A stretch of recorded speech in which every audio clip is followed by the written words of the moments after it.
প্রিয় দর্শক আসসালামু আলাইকুম। দর্শক আপনাদের প্রীতীয় শুভেচ্ছা জানিয়ে শুরু করছি নতুন একটি ভিডিও। তো দর্শক দেখতেই পাচ্ছেন আমাদের সামনে এক আপু দাঁড়িয়ে আছে। আমরা তার কষ্টের কথাগুলো আপনাদের মাঝে ওঠানোর চেষ্টা করব।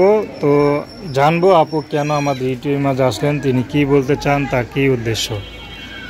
এই বয়সে সব মেয়েরাই ঘর সংসার করে, স্বামী সংসার করে, বাচ্চা কাচ্চা পালন করে, লালন পালন করে, বড় করে, এখন একটা স্বপ্ন দেয়, কিন্তু আপুর এখনো মনে হয় বিয়ে হয় না নাকি? আচ্ছা, তবে জীবনে খুবই কষ্ট যে যাদের সাথে একসাথে খেলতো তাদের বিয়ে হয়ে গেছে, তাদের বাচ্চা কাচ্চা হয়ে গেছে, কিন্তু আপার বিয়ে হয় না। এর জন্য আপার একটু লজ্জাও লাগে, সহজে ঘর থেকে সহজে বেরো হয় না কাজ ছাড়া। তো আপুর সাথে একটু বিস্তারিত আলাপ করব। তো যারা পুরো ভিডিওটা দেখবেন ধৈর্য সহকারে দেখুন, এবং যোগাযোগ করতে চাইলে কিন্তু নাম্বার স্ক্রিনে দেওয়া থাকবে।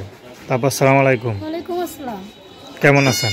আর ভাই আল্লাহ যেমন রাখে আলহামদুলিল্লাহ। আপনার নাম কি? আমার নামটা শাবানা। মাশাআল্লাহ, শাবানা। তো শাবানা পায় যে এত ইউটিউব দিয়ে মানে সিনেমা দেখি, শাবানা খালি শেখা খায় বা স্বামী মারা যায় চলে যায়। তো আপনার জীবনটা কি শাবানার নাম রেখে কি ভুল করছিলেন? ভাই আমার জীবনটা ওইরকমই, মানুষের শুধু শেখাই দেয়, কেউ আর সত্যিকারই ভালোবাসে না। আচ্ছা, তো সিনেমাতে দেখতাম যে শাবানা যে নায়িকা চিনেন তো?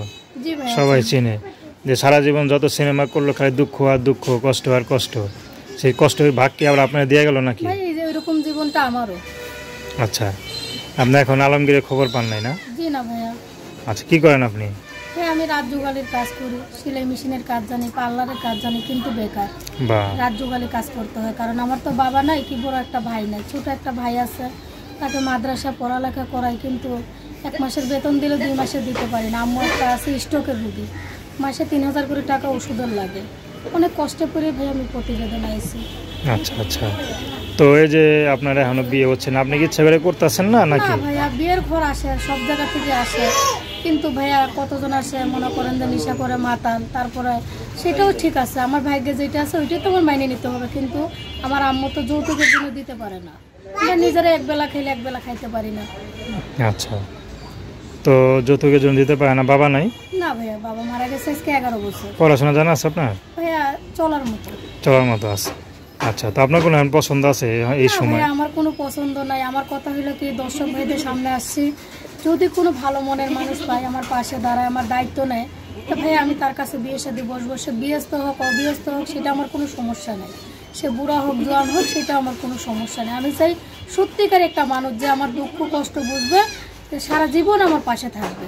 আচ্ছা, তো দর্শক আপনার শাবানাপুর কষ্টের কথাগুলো শুনলেন, তো এখন কি রাজ্যকালের কাজে করতেছেন? জি ভাই, আমি রাজ্যকালে কাজ। তো বললেন যে পার্লারের কাজ যান, তো রাজ্যকালে থেকে পার্লারের কাজটা ভালো না? হ্যাঁ ভাইয়া ভালো, কিন্তু টাকার জন্য তো সবাই তো সব জিনিস অর্থ কুলায় না।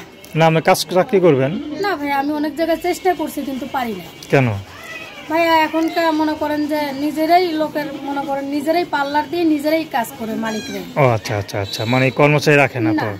আচ্ছা, তো আপনি চাচ্ছেন এটা কর্মচারী যদি আপনি নিজে একটা মানে মালিক দিতে মানে পার্লার দিতে পারেন তো সবচেয়ে ভালো হয়। জি জি।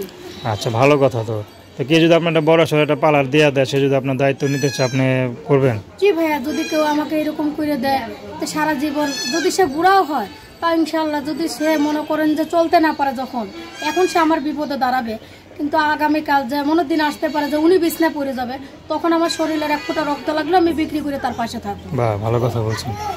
তো দর্শক আপনারা শাবানাপুর কথা শুনলেন, তার নাম্বারটা হলো 01714467998। আমি নাম্বারটা আবারও বলছি 01714467998। তো দর্শক, প্রেম ভালোবাসা সাহায্য সহযোগিতা বিয়ে শাদী করা একান্ত আপনাদের ব্যক্তিগত ব্যাপার। তো আসুন আমরা 5 ওয়াক্ত নামাজ পড়ি, সর্বদা দেশের সেবা করি। আসসালামু আলাইকুম।